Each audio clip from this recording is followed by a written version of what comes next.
Hola, Negocios Televisión, bienvenidos a este espacio informativo pendientes de todas las últimas horas mirando a las respuestas de Rusia a Donald Trump. Enseguida les contamos una advertencia explosiva en torno a Steve Witkoff, que es uno de los protagonistas del día de hoy, con conversaciones secretas entre Rusia y Estados Unidos filtradas por medios de comunicación. Enseguida les contamos este escándalo en Estados Unidos, les contamos una victoria histórica de Donald Trump, el arma secreta de Estados Unidos contra Ucrania o los mensajes de Maduro hacia Estados Unidos, pero antes vamos con últimas horas. Les contamos que el viceministro de Exteriores de Rusia, Sergei Ryabkov, ha declarado este miércoles que Moscú acoge con satisfacción los esfuerzos de Washington por encontrar soluciones sensatas al conflicto en Ucrania. Sin embargo, ha destacado que no sopesa hacer ninguna concesión en los aspectos clave. Decía, acogemos con satisfacción los esfuerzos de la administración Trump por encontrar soluciones razonables, desenlaces razonables, pero las diversas versiones de este plan son un punto de negociación. Ahora sí, matiza, dice, no se puede hablar de concesiones ni de renuncias a nuestros enfoques sobre los aspectos clave para la solución de las cuestiones que afrontamos, incluso en el contexto de la operación militar especial. Al mismo tiempo, el alto funcionario destacaba que Moscú no planea discutir públicamente los detalles del plan de paz del presidente de Estados Unidos. Decía, no estamos preparados para discutir públicamente algunos de los detalles de lo que está sucediendo, incluidas las diversas versiones de este plan de paz. Por su parte, el secretario del Ejército de Estados Unidos, Dan Driscoll, advertía a Ucrania que se enfrenta a una derrota inminente en el campo de batalla. Instaba a Ucrania a aceptar el acuerdo de paz de Donald Trump, es lo que reporta este miércoles NBC News. En una reunión con funcionarios ucranianos la semana pasada en Kiev, Driscoll les notificó que su ejército enfrenta una situación difícil en el campo de batalla y que la derrota ante las tropas rusas es cuestión de tiempo. El alto cargo de Estados Unidos comunicó que los rusos están aumentando la escala y el ritmo de sus ataques aéreos y que tienen la capacidad de luchar indefinidamente en medio de los avances en el frente de batalla. Asimismo, también les advirtió que la industria de defensa de Estados Unidos no puede seguir suministrando armas y sistemas de defensa aérea al ritmo que requiere Ucrania.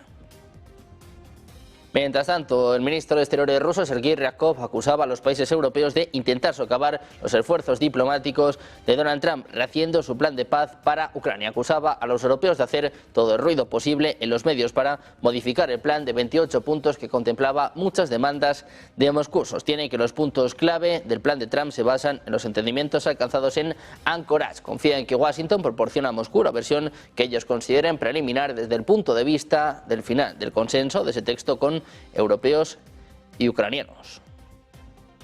Поэтому в этом смысле у нас есть каналы общения с американскими коллегами, они задействуются, и мы от них ожидаем той версии, которую они сочтут как промежуточную с точки зрения завершения фазы согласования этого текста с европейцами и с украинцами. Тогда мы будем смотреть, потому что если там будет выморан дух и буква Анкориджа по тем ключевым пониманиям, которые мы зафиксировали, то, конечно, это будет принципиально другой ситуация. Но пока, повторю, нам ничего никто официально не передавал.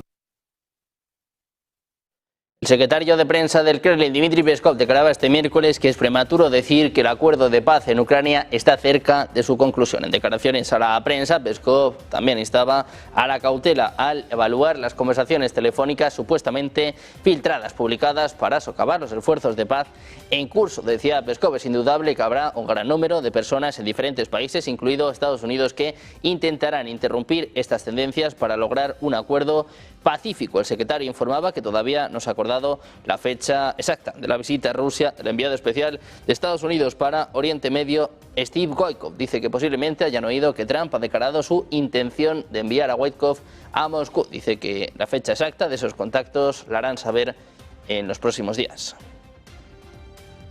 Mientras tanto, les contamos también que el presidente de Estados Unidos anunciaba que su yerno y su asesor principal, Jared Kushner, va a acompañar al enviado especial de Estados Unidos a Oriente Medio, Steve Witkoff, en su viaje a Moscú. Indicaba que Wojtkov se reuniría con Vladimir Putin la próxima semana, añadiendo que no está seguro de si Kastner se unirá. Al preguntarle si Rusia hará concesiones en las negociaciones de paz en curso, Trump enfatizaba que las que valora son detener el combate y abstenerse de apoderarse de más territorio. Preguntado sobre si Ucrania podría verse obligada a ceder demasiado territorio, Trump afirmó que Rusia podría ganar terreno en los próximos meses de todas formas. Cuestionó si Ucrania debería arriesgarse a perder entre 50.000 y 60.000 personas más. También mencionó el aumento de población de Rusia, advirtiendo que la guerra podría prolongarse, insinuando que Ucrania podría necesitar algún tipo de compromiso territorial para asegurar un acuerdo de paz. Dice que por lo menos están avanzando.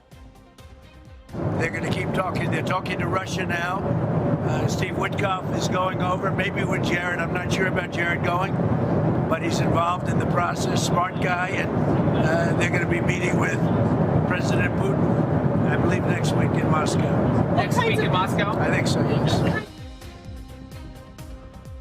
Recién llegado de este acuerdo de paz en Gaza, mantuvo una conversación telefónica el mes pasado con un funcionario del Kremlin para sugerir que trabajaran juntos en un plan similar para Ucrania y que Vladimir Putin debería plantearlo a Donald Trump. En una llamada telefónica el 14 de octubre que duró poco más de 5 minutos, Wojtkov asesoró a Usakov, el principal asesor de política exterior de Putin, sobre cómo debería abordar este tema con Donald Trump. Sus consejos incluyeron sugerencias para programar una llamada entre Trump y Putin antes de la visita de Zelensky a la Casa Blanca esa misma semana y para usar el acuerdo de Gaza como una vía de entrada. Decía, armamos un plan de 20 puntos que consistía en 20 puntos para la paz y estoy pensando que tal vez hagamos lo mismo contigo. Es lo que apuntaba Wojtkov a Usakov, lo que apuntaba una conversación revisada y transcrita por la agencia Bloomberg.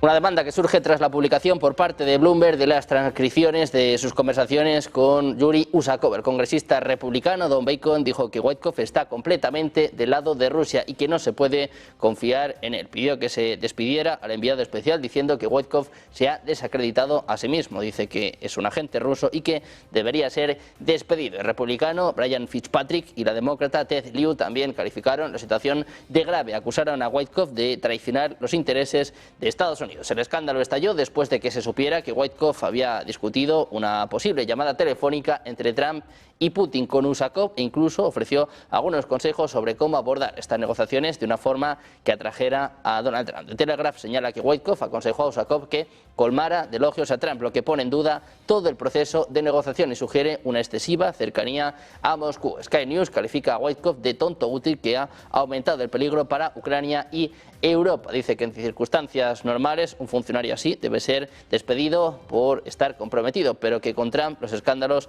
han dejado de significar nada. Las peticiones en Estados Unidos de destituir a Wojtkov, que tras esta publicación de las supuestas transcripciones, como ven, están al orden del día, mientras Rusia dice que están buscando frenar el frágil impulso hacia una solución pacífica en Ucrania. Esta fue la evaluación por parte del secretario de prensa presidencial Dmitry Peskov. Este es el mensaje que dice a Estados Unidos que están intentando obstaculizar el camino de paz. Что-то новое на треке Дональда Трампа появилось? Нет, у нас контакты есть. Сейчас речь ведет, вы слышали, наверное, сказал сам Трамп, что он имеет в виду направить Владимира Войткова в Москву. Мы сейчас по мере того, как точно сроки этих контактов в Москве определятся, мы вам сообщим. Встреча, вот эти утечки, они кому выгодны? Вы знаете, на самом деле я бы не преувеличивал значение, первое, но то, что будет очень большое количество людей в разных странах, включая Соединенные Штаты, которые будут пытаться сорвать вот эти тенденции на выход в мирное русло, однозначно таких людей будет. Дмитрий Сергеевич, ну вы, получается, еще никогда не были настолько близки к мирному соглашению, как Вы сейчас? пока подождите, пока это преждевременно. Decía que las voces que ahora están apareciendo a despedir a Wojtkov tienen como objetivo principal interrumpir las modestas tendencias hacia alcanzar una solución mediante negociaciones pacíficas.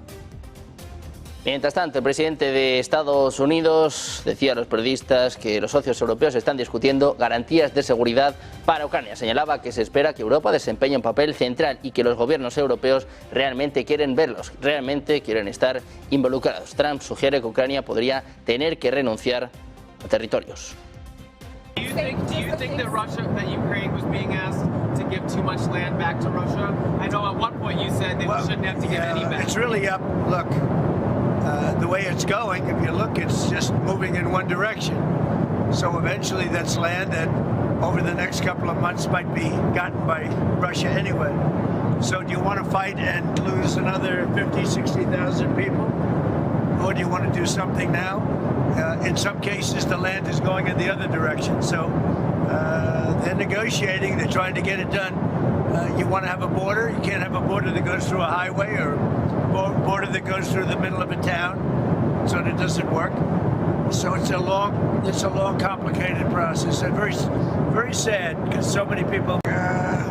This war could go on for years, and Russia's got a lot more people, got a lot more soldiers, you know. So I think if Ukraine can make a deal, it's a good thing. I think it's great for both. Frankly, I think it's great for both.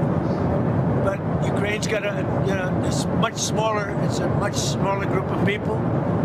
They've lost a lot of people. Russia's lost a lot of people, but Russia has a much bigger pool of people. La conversación telefónica que Donald Trump y Vladimir Putin mantuvieron en octubre convenció al presidente de Estados Unidos de no suministrar a Ucrania misiles de largo alcance Tomahawk, es lo que está reportando The Wall Street Journal. Aunque Trump había expresado su preocupación por la disminución del inventario de Estados Unidos de estos misiles, la conversación con Putin le convenció de no apoyar la entrega de Tomahawks a Ucrania, es lo que explican funcionarios estadounidenses. A principios de este mes, Trump fue preguntado por si planeaba suministrar a Ucrania estos misiles de largo alcance y decía que la verdad es que no, descartando así enviar Tomahawks a Kiev en un futuro próximo. Sin embargo, indicó que podía cambiar de opinión. Desde Rusia han declarado en repetidas ocasiones que no existe un arma mágica que pueda cambiar el rumbo del conflicto en Ucrania. Asimismo, el canciller ruso Sergei Lavrov advertía que la entrega de estos misiles Tomahawk simplemente infligiría un daño colosal a las perspectivas para normalizar las relaciones entre Rusia y Estados Unidos y para abandonar el callejón sin salida absoluto al que Biden llevó estas relaciones. También les contamos que esta semana se informó que Estados Unidos amenazó a Ucrania con suspender su asistencia militar si no aceptaba el plan de paz propuesto por Donald Trump. En este contexto político informaba que Washington podría bloquear o congelar las exportaciones de armas o atrasar las entregas de un día para el otro, si lo desea, para presionar a Kiev y Europa. El gobierno de Estados Unidos puede detener las exportaciones de un plumazo, es lo que afirma Christian Mollig, asesor principal del Centro de Política Europea, recordando decisiones anteriores de la Casa Blanca de suspender el suministro militar o el intercambio de inteligencia con Ucrania. Explicaban que la autoridad política tiene más peso que los incentivos comerciales en relación con los contratos del sector armamentístico estadounidense, que podrían verse perjudicados por un cese de la asistencia militar. Mientras tanto, seguimos hablando de Donald Trump. El presidente de Estados Unidos decía que quiere reunirse pronto con Zelensky y con Putin, pero solo una vez que el plan de paz esté en su fase final. Decía además que su equipo ha logrado avances significativos con respecto al fin de la guerra entre Rusia y Ucrania. Ordenaba a Steve Witkoff que se reúna con Putin en Moscú y que el secretario del ejército estadounidense se reúna con Ucrania. Trump dijo que iba a recibir cualquier avance junto a J.D. Vance, a Marco Rubio o a Susie Wiles, además de Pete Hegseth. Trump dice que quiere reunirse con Putin y con Zelensky, pero solo al final. We're going to get there. 25,000 soldiers, Ukraine, Russia. In the last month, 25,000 soldiers have died. So I think we're getting very close to a deal. We'll find out. I thought that one would have been gone quick.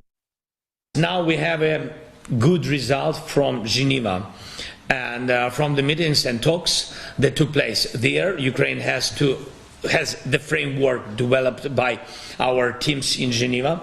That framework is on the table, and we are ready to move forward together with the United States of America, with personal engagement of President Trump, and with Europe, with leaders, and with all partners who have their strengths and capacity to help. And I'm ready to meet with President Trump. And there are sensitive points to discuss. We have them still, and we think that the presence of European leaders could be helpful. And let's discuss some key issues today in a closed format.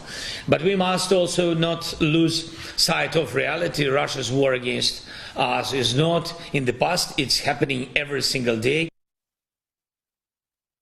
También miramos a Europa, que lleva meses tratando de buscar la forma de hacer uso de los activos rusos congelados en Euroclear, también de convencer a Bélgica, dado que es el país que acoge la sede de esta compañía de compensación y liquidación de valores financieros. Está en Bruselas, en concreto, y ahí la Unión Europea señala que se acumulan hasta 185.000 millones de euros en liquidez que quiere usar para dar un préstamo de reconstrucción de Ucrania. Sin embargo, tras muchas discusiones y reuniones, nada parece haber sido más efectivo que el interés de Trump de adueñarse de parte de ese dinero. Tanto es así que la presidenta de la Comisión Europea, Ursula von der Leyen, ha avanzado este miércoles que ya tiene un texto, un encaje para hacer uso de estos activos congelados.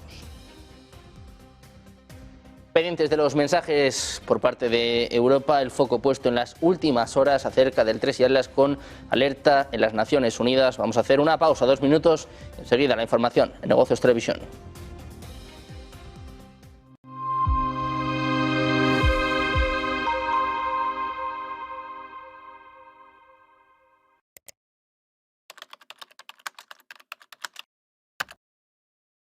Buenos días, 8 de la mañana es la figura de Charlie. Buenos días, 8 de la mañana dicen que al oro le han bajado a la tierra después de la jornada de ayer.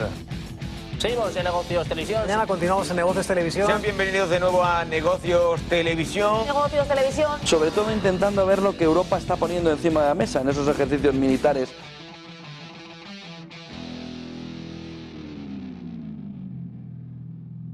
No se puede rescatar, y España, que va por el mismo camino, tirando de gasto público, de inmigración y de fondos europeos, con lo que después nos vamos a encontrar con un gigantesco agujero fiscal todavía mayor al que ya existe.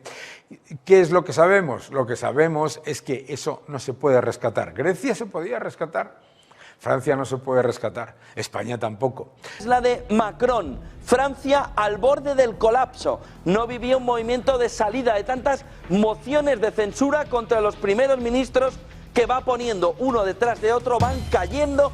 No, es que Europa crece.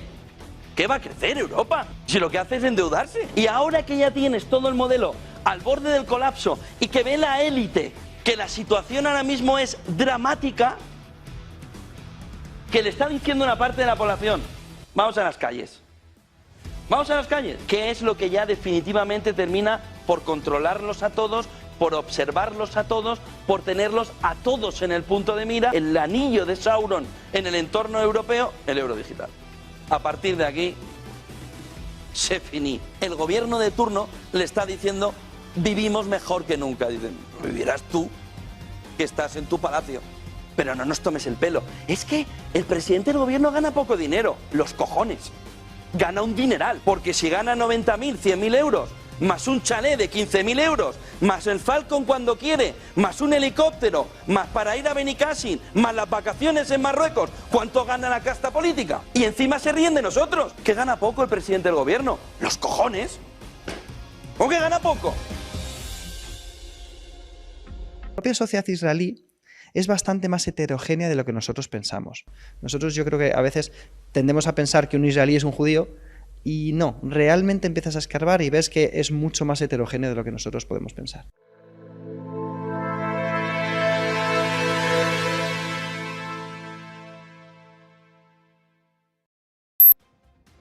Seguimos en Negocios Televisión, seguimos atentos a todas las últimas horas pendientes de Estados Unidos, mirando a la respuesta de Europa, pero con el foco puesto un día más en Tres Atlas. La ONU confirma que Tres Atlas es un ejercicio oficial de defensa planetaria. Confirma que este cometa es objeto de un ejercicio formal de defensa planetaria. La conversación global en torno a este cometa se ha intensificado recientemente, provocando no solo una fascinación, sino también una inesperada ola de confusión pública. Mientras este misterioso cuerpo cruza el cielo nocturno, hay preguntas sobre si este evento es un ejercicio oficial de defensa planetaria o simplemente una observación científica. Esta ambigüedad, que ha persistido a pesar de la participación de organizaciones globales, ha impulsado la necesidad de una respuesta definitiva y útil. Hay una explicación detallada de la publicación oficial completa e inédita de las Naciones Unidas. Un documento que marca que Tres Islas está en el marco global diseñado para proteger la Tierra de amenazas cósmicas. El contexto completo también habla de análisis de la ONU que confirman la naturaleza crucial de la actividad actual. La documentación oficial no deja lugar a dudas. La actividad de Tres Islas es sin lugar a dudas el octavo ejercicio de observación de la IAON, realizado bajo los auspicios de la Red Internacional de Alerta de Asteroides. Este cometa, descubierto el 1 de julio de 2025, es apenas el tercer visitante de este tipo que atraviesa nuestro sistema solar. Esta iniciativa forma parte de un esfuerzo plurianual para fortalecer la preparación global contra los objetos cercanos a la Tierra. El hecho de que este ejercicio tenga lugar ahora, precisamente cuando el interés público está en su apogeo, subraya su importancia. Este no es un simulacro para un escenario ficticio, es una prueba del mundo real, coordinado bajo la estructura completa de defensa planetaria de la ONU, que incluye a la IAON y la Oficina de las Naciones Unidas para Asuntos del Espacio Extraterrestre. Si bien no representa una amenaza, Tres Islas es una gran oportunidad para que la comunidad de la IAON realice un ejercicio de observación debido a su prolongada observabilidad desde la Tierra y al gran interés que despierta en la comunidad científica. Esta campaña Tres Islas sería de esta forma el octavo ejercicio de observación de la IAON desde 2017. Realiza estos ejercicios aproximadamente una vez al año. Vamos con más últimas horas, ponemos el foco en Estados Unidos, más allá de Donald Trump, miramos a su secretaria de prensa, miramos a Caroline Leavitt. El Servicio de Inmigración y Control de Aduanas mantiene detenida y planea deportar a una parienta de la secretaria de prensa de la Casa Blanca, Caroline Leavitt. Bruna Caroline Ferreira, nacida en Brasil, es la madre del sobrino de Leavitt. Fue arrestada en Massachusetts el 12 de noviembre y se encuentra recluida en el Centro de Procesamiento de ICE en Luisiana. Es lo que apunta el Departamento de Seguridad Nacional. Un portavoz del gobierno asegura que Ferreira es una extranjera indocumentada, delincuente procedente de Brasil, que se quedó más tiempo del permitido por su visa de turista, la cual venció en junio de 1999, es lo que informa la NBC. De acuerdo con esta misma fuente, la mujer tenía una orden de arresto en su contra por sospecha de agresión, aunque no está claro cómo se resolvió este caso. El abogado de Ferreira dice que está en proceso de obtener su tarjeta de residencia permanente. Ferreira no vivía con el sobrino de Leavitt, quien reside con su padre y su madrastra. Leavitt informó que su hijo ha vivido con él en New Hampshire desde que nació, aunque Ferreira ha mantenido una relación con el niño. El hermano de Leavitt se negó a hablar ante las cámaras por la privacidad de su hijo. Declaraba que su mayor preocupación es la seguridad y el bienestar del niño tras este arresto. Volvemos a mirar a Europa, donde Kaja Kallas instaba a disminuir el tamaño del ejército ruso y el presupuesto militar de Moscú para evitar que la guerra en Ucrania continúe. Decía que si queremos evitar que esta guerra continúe debemos reducir el ejército de Rusia y también su presupuesto militar. En este sentido, Kaja Kallas pide que se reduzca el tamaño del ejército ruso. Macron asegura que Estados Unidos va a implicarse en las fuerzas de paz para Ucrania. Dice que en ningún caso habrá un envío de tropas de combate sobre el terreno, pero sí un apoyo al ejército ucraniano en formación y equipamiento. Dice que Ucrania debe ver reforzado su propio ejército sin limitaciones. Ensuite, c'est comment on maintient cette paix en dissuadant toute nouvelle agression. Et pour cela, c'est d'abord d'avoir une armée ukrainienne forte. Les discussions à Genève ont montré qu'il ne devait pas y avoir de limitation à l'armée ukrainienne. Nous avons planifié tout ce qu'il fallait pour le faire. Et puis, à côté de ça, c'est d'avoir des forces de réassurance qui, en deuxième rideau, viennent consolider cette armée ukrainienne. Sur cela, ce qu'on a décidé, c'est de lancer un groupe de travail dès demain. De Francia pasamos al Reino Unido para contarles que el ejército ha pausado el uso de sus vehículos blindados Ajax después de que los soldados se sintieran mal por el ruido y la vibración durante un ejercicio militar. Unos 30 soldados se enfermaron durante el fin de semana mientras entrenaban para usar vehículos blindados de combate y se inició una investigación por precaución. Algunos salieron vomitando de los vehículos mientras otros temblaban después del ejercicio militar en Salisbury Plain, en Wiltshire, según publica el periódico The Times. Esto ocurre apenas unas semanas después de que el gobierno de Reino Unido dijera que estaba seguro de que los aliados de la OTAN estarían interesados en comprar los vehículos blindados fabricados en el sur de Gales.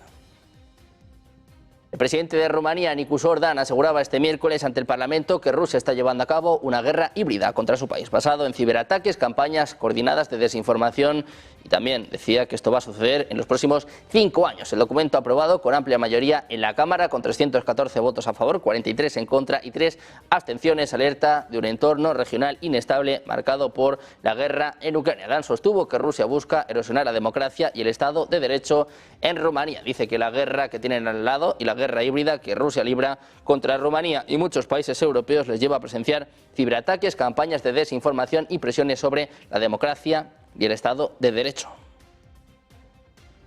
Miramos también a Estados Unidos, y es que Pete Skandarakis, presidente del Consejo de Fiscales de Georgia, ha solicitado este miércoles al juez del Tribunal Superior, Scott McAfee, del condado de Fulton, que desestimara el caso de interferencia electoral de 2020 contra Donald Trump y 18 de sus aliados. En una orden de 23 páginas comunicaba que el Consejo ya no desea continuar con la acusación. El caso se presentó por primera vez hace más de 2 años. Skandarakis tomó la iniciativa el mes pasado después de que la fiscal del distrito del condado de Fulton fuera retirada del caso en diciembre de 2024 debido a una apariencia de impropiedad.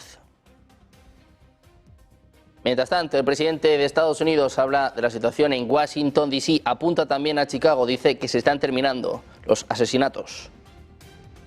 A lot of people are behaving on our streets now. You know, Washington, D.C. is considered a safe zone. This was one of our most unsafe places anywhere in the United States. It is now considered a totally safe city. I won't tell you about murders. We're having murders, like a lot of murders, on a weekly basis. We haven't had a murder in 6 months. And it doesn't sound good even to say that. We haven't had a murder in 6 months. But when you are averaging 1 and even sometimes 2 a week, and you haven't had 1 in 6 months, you can walk with your family down the middle of any street, go to a restaurant, you won't get in.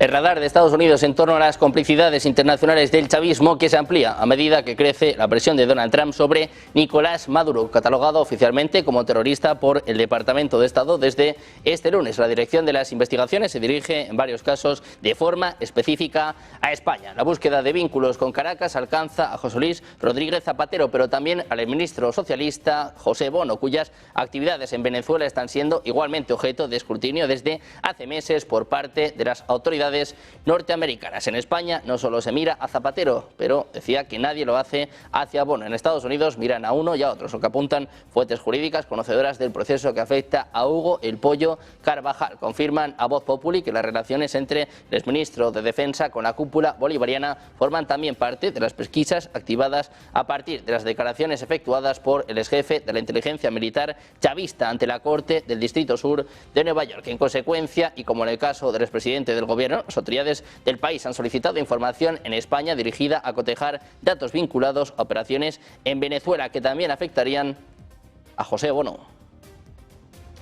Estados Unidos, que está formulando planes para mantener una presencia militar masiva en el Caribe casi hasta el final del mandato del presidente Donald Trump, lo que sugiere que la reciente afluencia de tropas estadounidenses en la región no terminará pronto, mientras los chismes, las filtraciones oficiales y la combinación de rumores de inteligencia sobre una próxima guerra con Venezuela siguen reinando en Washington. Los documentos de contratación del Departamento de Defensa, revisados por The Intercept, ofrecen una de las indicaciones más concretas de los planes del Pentágono para operaciones en el Mar Caribe durante los próximos 3 años. Los documentos de contratación destinan suministros de alimentos a casi todas las ramas de las Fuerzas Armadas estadounidenses, incluyendo la Guardia Costera, el Ejército, la Armada, la Fuerza Aérea y el Cuerpo de Marines. Están detallando un esfuerzo de la Agencia de Logística de Defensa para abastecer de pan y productos de panadería frescos a los clientes del Departamento de Defensa en la zona de Puerto Rico. Una hoja de cálculo que describe los suministros para las tropas de Puerto Rico, que indica que se programa la entrega de decenas de miles de libras de productos horneados desde el 15 de noviembre de este año hasta el 11 de noviembre de 2028. Los alimentos destinados a alimentar a las tropas incluyen bollos de miel, envueltos, pastelitos de vainilla, panecillos dulces, panecillos de hamburguesa y tortillas de harina. Mientras tanto, Donald Trump insistía este martes en que podía hablar con Nicolás Maduro para salvar muchas vidas. Lanzaba un serio aviso al presidente venezolano. Dice que las cosas se pueden hacer por las buenas o por las malas.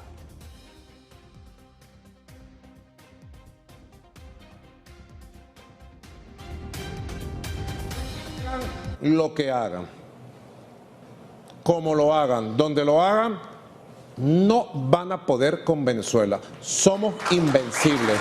hagan lo que hagan. No han podido ni podrán jamás con nuestra patria. Jamás. Hagan una mueca, hagan otra mueca, digan por aquí, digan por allá. Estamos blindados para garantizar lo que garantizamos. El sueño de Bolívar. La paz era mi puerto, mi mayor deseo, mi esperanza. Y digo yo, en esta época es nuestra victoria y la paz seguirá siendo nuestra victoria, lograda a pulso por nuestros propios esfuerzos. Precisamente el presidente de Venezuela, Nicolás Maduro, que enviaba un contundente mensaje a Estados Unidos en el contexto de la presión militar y las agresiones de Estados Unidos en las aguas del Mar Caribe. En el cierre de una movilización en Caracas, Maduro decía que colonia, nunca más esclavos, jamás, decía, libres, independientes, por siempre. Sostenía en sus manos la espada del Perú a Simón Bolívar, símbolo de la libertad de los pueblos latinoamericanos. Este miércoles, en su cuenta de Telegram, Maduro compartía parte del discurso pronunciado en la víspera, en la que recordó que desde hace 17 semanas Venezuela ha sido víctima de una agresión imperialista, acompañado de una guerra psicológica. Celebraba que, pese a esos ataques, los venezolanos han construido un poder de la conciencia y de la voluntad, además de un inmenso poder político, social y militar. Mientras tanto, Maduro, en artículos de Wall Street Journal, apuntan a que no cede, no va a dejar el poder a pesar de la presión internacional y del deterioro interno de Venezuela. No está dispuesto a renunciar pacíficamente. La razón fundamental es que ya no existe para él la opción de un retiro dorado en el exilio, tal y como sucedió en décadas pasadas. En el mundo actual, los mecanismos de persecución internacional, las leyes contra la corrupción y los abusos de derechos humanos, así como las sanciones económicas, han eliminado la opción de escapar con una fortuna y vivir impunemente en otros países. Maduro y altos funcionarios enfrentan acusaciones graves como narcotráfico, conspiración criminal y corrupción. Además, Estados Unidos mantiene recompensas millonarias por la captura de varios líderes chavistas. Una salida negociada de este poder implicaría para ellos un peligro directo de ser arrestados o extraditados, lo que convierte la permanencia en el poder en su principal mecanismo de protección personal. Pendientes de Maduro y de la tensión entre Estados Unidos y Venezuela, con el foco puesto en este plan de paz de Donald Trump, las respuestas por parte de Rusia, que descarta hacer concesiones. Vamos a hacer una pausa y enseguida el mejor análisis. Enseguida, Alfredo Jalife, Negocios Televisión.